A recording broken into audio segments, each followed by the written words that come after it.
देखो वो दिन जा चुके हैं जब हम रिचार्ज कराने के लिए रिचार्ज वाले भैया की दुकान पर जाया करते थे। आजकल फोन पे, पेटीएम, गूगल पे और बहुत सारे वॉलेट्स आ चुके हैं जिसकी मदद से हम रिचार्ज करते हैं। बहुत सहूलियत की चीज है।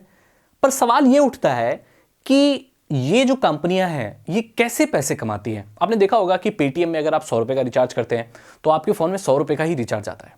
तो फिर पेटीएम को क्या मिलता है? आप अगर अपना इलेक्ट्रिसिटी बिल पे कर रहे हैं, जैसे कि आपका बिजली का बिल 2000 रुपए आया है, आपने पेटीएम के थ्रू या यूपीआई के थ्रू पेटीएम से ही आपने 2000 रुपए पे कर दिए।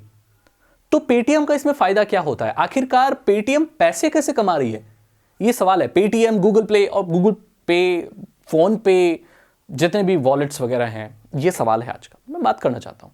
पहले बात करते हैं फोन पे की। तो देखो भाई, फोन पे में आप क्या क्या कर सकते हो? आप उससे बिजली का बिल भर सकते हो, जैसे मैंने आपको कहा। तो जो बिजली का बिल आप भरते हो ना, तो आप तो 2000 रुपए दे रहे हो, लेकिन वो 2000 रुपए में से भी बहुत लोगों का कट होता है। अब कैसे कट होता है? जिस कंपनी का बिल आप पे कर रहे होते हो, वो कंपनी फोन पे को कुछ परसेंट, बहुत कम परसेंट पैसा देती है। और वो पैसा रुपए और पैसे के हिसाब से भी हो सकता है। ऐसा भी हो सकता है कि 80 पैसा दे। आप सोचेंगे कि उस 80 पैसे से उनको क्या प्रॉफिट होगा। मैं आपको बता दूं, अगर यही 80 पैसा लाखों करोड़ों लोगों में जुड़ जाए तो ये बहुत पैसे हो जाते हैं।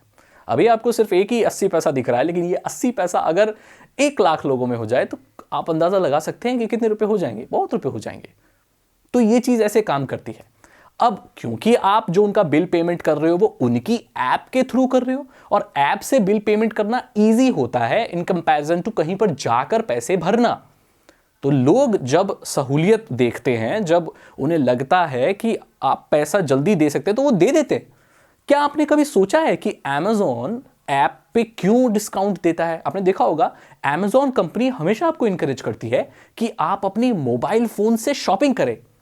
ये आप मोबाइल ऐप डालें और लकी ड्रॉ निकलेगा, तो ये ड्रॉ वही लोग जीतेंगे जिनकी मोबाइल में Amazon की ऐप है या जो परचेजिंग ऐप से करते हैं।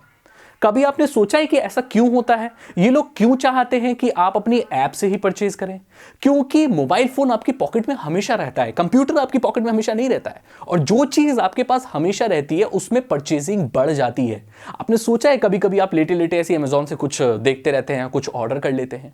दैट मीन्स आप अमेजोन से ज्यादा जुड़े रहते हैं अपने फोन पर, और ये लोग वही चाहते हैं कि उनकी कंपनी आपकी पॉकेट में हमेशा रहे और जब आप चाहें ऑर्डर कर सके सहूलियत के हिसाब से। अगर वही चीज मान के चलें कि Amazon से ऑर्डर करने के लिए आपको 10 किलोमीटर पैदल चल के जाना पड़ेगा, तो मैं आपको बता दूं Amazon का बिजनेस ठप हो जाएगा, क्योंकि कन्वीनियंस नहीं है, सहूलियत नहीं है, और इनका बिजनेस मॉडल है सहूलियत, कन्वीनियंस। इसीलिए कन्वीनियंस से आप फोन पे के थ्रू किसी इलेक्ट्रिसिटी का या किसी का बिल पे कर रहे हैं, तो उसकी फीस, उसमें से कुछ परसेंट वो कंपनी फोन पे को दे देती है, और ऐसे ही फोन पे पैसा कमाते हैं। इसमें बहुत सारे और तरीके, अब तो बहुत सारी चीजें आ गई, लेकिन बेसिक जो इनका पैसा कमाने का जो वो है तरीका, वो मैंने आपको बता दिया। अब गूगल पे कह लो, पेटीएम कह लो, ये सारी ही कंपनियां इस तरीके से कमाती हैं। अब रिचार्ज की बात कर लेता हूं मैं पेटीएम पे। तो भाई पेटीएम पे अगर आप जियो का रिचार्ज कर रहे हैं 199 रुपए का, तो आप पे कर रहे हैं 199, चाहे आप पेटीएम के वॉलेट से कर रहे हैं, चाहे आप कर रहे हैं अपने यूपीआई के थ्रू पेटीएम से।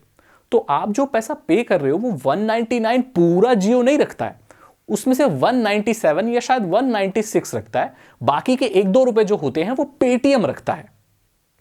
आपको क्या लगता है कि 199 आप पे करते हैं तो उतने ही 199 का ही नेट आपको मिलता है? नहीं, शायद जियो को वो 199 का रिचार्ज 50 रुपए का पड़ता हो, ऐसा हो सकता है। बाकी के जो पैसे हैं वो कहां जाते हैं? वो उनका प्रॉफिट होता है जियो का, जो कि वो अपने प्रॉफिट में रखते हैं। बैंक में अंबानी जी अपने बैंक में जमा करते हैं, अपने एम्प्लॉयज को सैलरी देते हैं, वो सारी चीजें करते हैं। बिजनेस ऐसे ही काम करता है। कोई भी बिजनेस मैं आपको बता दूं बिना प्रॉफिट के काम नहीं करता। अगर वो बिना प्रॉफिट के काम करेगा तो फिर वो बिजनेस है ही नहीं। हर बिजनेस में प्रॉफिट मोटिव होता ही है, चाहे वो पैसों से रिलेटेड हो, चाहे उनको गुडविल बढ़ाने में हो, या किसी भी तरीके में हो। मैं कॉमर्स का स्टूडेंट हूं और मैं इस चीज को अच्छे से समझता हूं। तो मैंने आपको बता दिया कि ये कंपनियां पैसे कैसे कमाती हैं। हालांकि इसमें बहुत छोटा ही कट होता है, कुछ पैसों का हो सकता है, कुछ रुपए का हो सकता है, लेकिन जब ये ऐड ऑन होने लगती हैं चीजें तो बहुत ज्यादा प्रॉफिट हो जाता है। और इस तरीके से गूगल पे, पेटीएम और फोन पे पैसे कमाती है। आई होप आपको आंसर मिल गया होगा। अगर आपको ये वीडियो अच्छी लगी तो इसे लाइक करें, अपने दोस्तों के साथ शेयर करें, उन्हें बताएं कि ये कंपनियां पैसे कैसे कमाती है, उनको भी नॉलेज मिलेगी। अगर आप इथिकल हैकिंग सीखना चाहते हो, एक इथिकल हैकर बनना चाहते हो, क्योंकि साइबर सिक्योरिटी के वर्ल्ड में मैंने काफी कुछ किया है और एक पूरा निचोड़ उसका बनाकर रख दिया है। 299 रुपीज में 3 इथिकल हैकिंग कोर्सेज हैं जो कि हिंदी लैंग्वेज में है, वीडियो कोर्सेज हैं, कोई भी पढ़ सकता है, कोई भी सीख सकता है, सिर्फ 299 रुपीज में। और ये कोर्स मैं सिर्फ भारत के लोगों को देता हूं ताकि मेरे देश के लोग इथिकल हैकिंग सीख पाएं और आगे बढ़ पाएं। और इतना सस्ता कोर्स कहीं पर भी आपको नहीं मिलेगा, ये मेरी गारंटी है। और बहुत अच्छे से मैंने वीडियो बनाई हुई है, तो आप उसे जरूर चेक करें, डिस्क्रिप्शन में मिल जाएगा। अगर आपको मेरा चैनल अच्छा लगे तो आप इसे सब्सक्राइब जरूर करें, बेल आइकन को जरूर प्रेस करें, और इसके लिए कोई पैसे नहीं, आप मेरे साथ फ्री में जुड़े रह सकते हैं और ऐसी ही इंटरेस्टिंग वीडियो मैं लेकर आता रहूंगा आपके सामने। मैं मिलता हूं आपसे अगली वीडियो में। Thank you so much and good bye.